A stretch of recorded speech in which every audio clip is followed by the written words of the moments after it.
जान लीजिए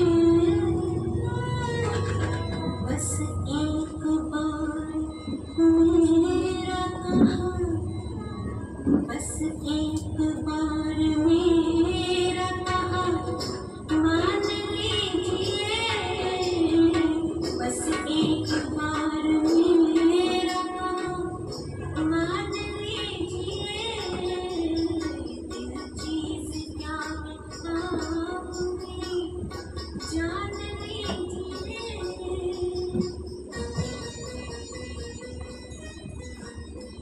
माँ, তুমি কেমন আছো? আমার পোষা বিড়াল খুঁজছো, সে কেমন আছে? সে রাত্রিরে তার পাশে শোয়, দুপুরে যেন আলিশারদের বাগানে না যায়। মা, ঝিঙে মাচার ফুল এসেছে, তুলিকে আবার দূরে শাড়িটা পরতে বলো। আঁচলের ফেসোটা ও যেন সেলাই করে নেয়। তুলিকে কত মেরেছি, কানা মাছি ভো ভো, যাকে পাবি তাকে ছো। দিদি, হে দিদি, টকি দিদি, টকি, আরে কোথায় আছিস রে তুই? এই তো আমি এখানে। আমার না খুব ভয় করছে রে দিদি। এই দেখ, এই তো আমি এখানে। ওই দিদি, খুলে দে না রে।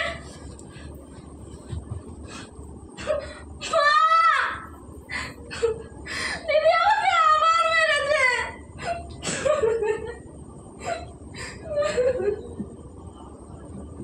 আর কোনোদিন মারবো না।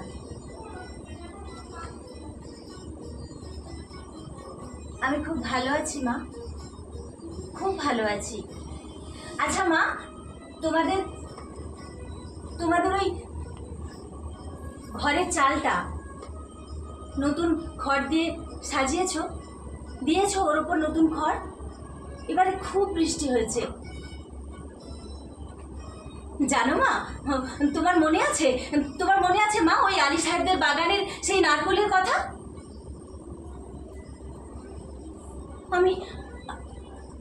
আমি চুরি করিনি মা, আমি চুরি করিনি। মাটিতে পড়েছিল, সেখান থেকে তুলে এনেছি। কেউ দেখেনি। সেই নারকেল বড়া স্বাদ এখনো মুখে লেগে আছে মা, এখনো মুখে লেগে আছে।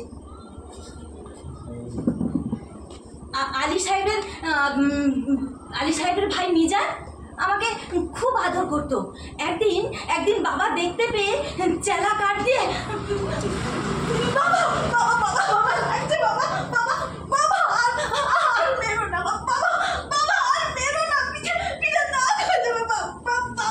আমি কি করবো বলো? আমার কি দোষ? ওই তো আলী সাহেবের ভাই যদি আদর করে আমি কি বলতে পারি? আর কোনোদিন হবে না বাবা, আর কোনোদিন হবে না বাবা। সেই জ্বালা কাঠের দাগ এখনো পিঠে আছে। পিঠে যখন আমি হাত বোলাই বাবার কথা খুব মনে পড়ে। বাবার জন্য খুব কষ্ট হয় মা। বাবাকে আমার জন্য ভাবতে না বলো। আচ্ছা মা, দাদা কোনো কাজ পেয়েছে? ওই যে তরুণ বাবু বলেছিল দাদাকে বহরমপুরে নিয়ে যাবে। দাদাকে বলো আমি দাদার উপর রাগ করিনি। রাগ পুষে রাখলে বড় কষ্ট হয়।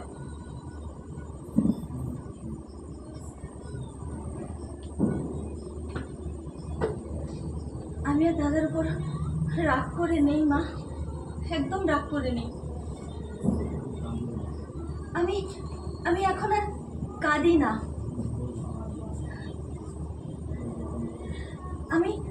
আমি জানো মা, আমাকে ওই রোজ দোকানের খাবার এনে দেয়।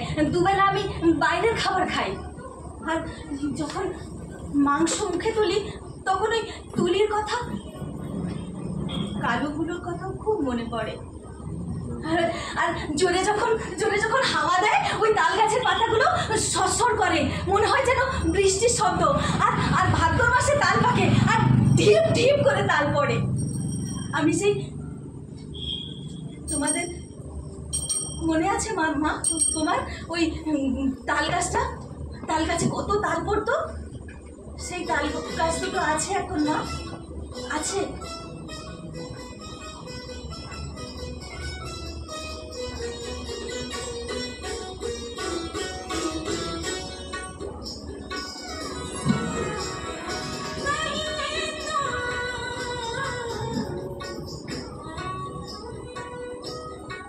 আমাকে বিক্রি করে দিয়ে ৬,০০০ টাকা পেয়েছিলে, তা দিয়ে একটা গরু কিনেছো মা। সেই গরু দুধ দেয়। আমার মতো মেয়ে থেকে গরু অনেক ভালো। গরুর দুধ বিক্রি করে সংসারে সুসার হয়, গরুর বাছুর হয়, আর তাতে কত আনন্দ হয়। আর আমাদের মেয়ের মতো জন্মালে মেয়েকে খাওয়ার দৌড়ে দুবেলা, আর পরনে কাপড় দৌড়ে, তার বিয়ের জোগাড় করো রে, আর ওই হাবলু সিদ্ধান্তের হাত থেকে মেয়েকে বাঁচাও রে। আমি সব বুঝি মা, সব বুঝি। কেন আমায় তোমরা বিক্রি করে দিলে?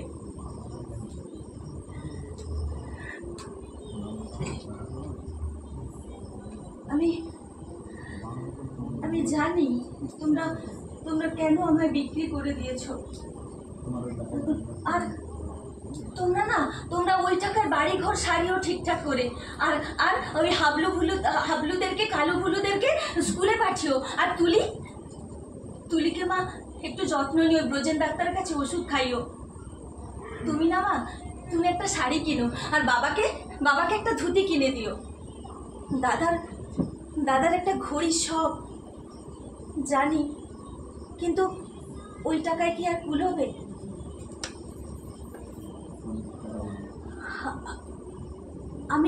আমি অনেক টাকা জমিয়েছি। একদিন একটা সোনার কানের দুলও গড়িয়েছি জানো মা। একদিন কি হলো জানো মা, ওই বাইরে আকাশে খুব মেঘ করেছে। দিনের বেলা ঘুরতি অন্ধকার।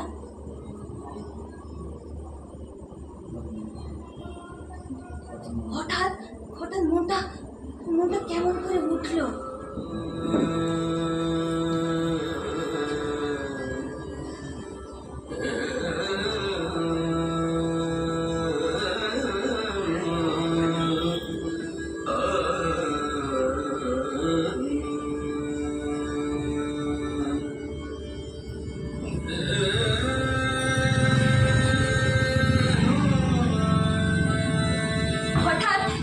বেরিয়ে পড়লাম, ট্রেনে চেপে বসলাম।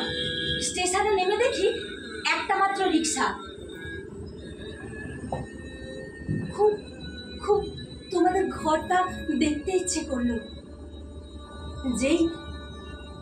যেই রক্তলার মোড়ে গেলাম, একজন চিৎকার করে বলল,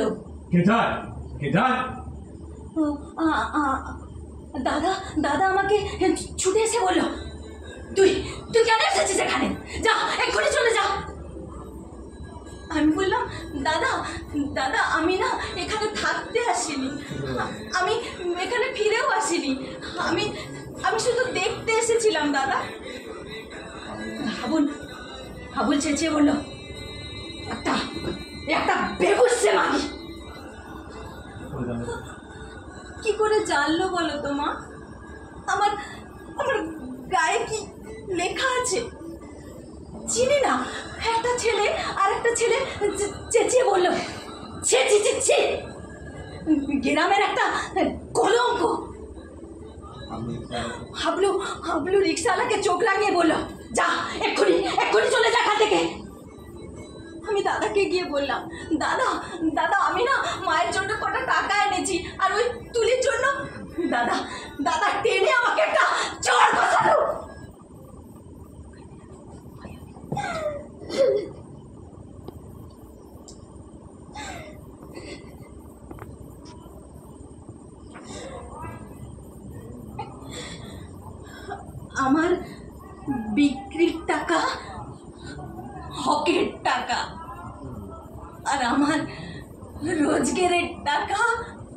নোংরা টাকা। দাদা সেই নোংরা টাকা ছোবে না, তাই তাই হাবলু হাবলু শুনতে পেয়ে আমার কাছ থেকে ছিনিয়ে নিল টাকাটা, আর আমাকে দূর দূর করে তাড়িয়ে দিল, দূর দূর করে তাড়িয়ে দিল মা।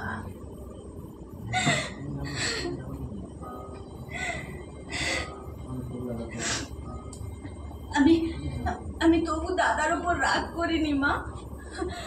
দাদা তো ঠিকই করেছে, আমি তো দাদার বোন নই, তোমার মেয়েও নই, তুলির দিদিও নই। আমার টাকা নিলে তোমাদের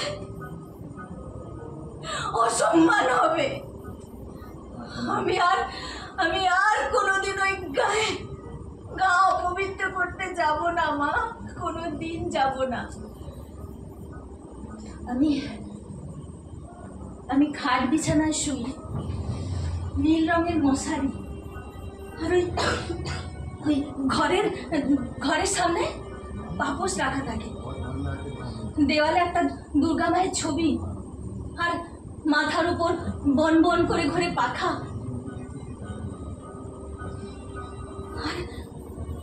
আর সারা রাত ধরে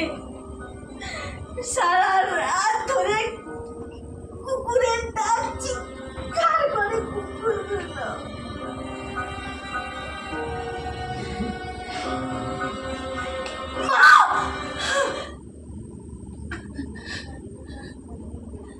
এবারেই তাহলে বুঝছো আমি কত আরামে আছি মা, কত আরামে। তাই তো তোমায় চিঠি লিখছি, মা।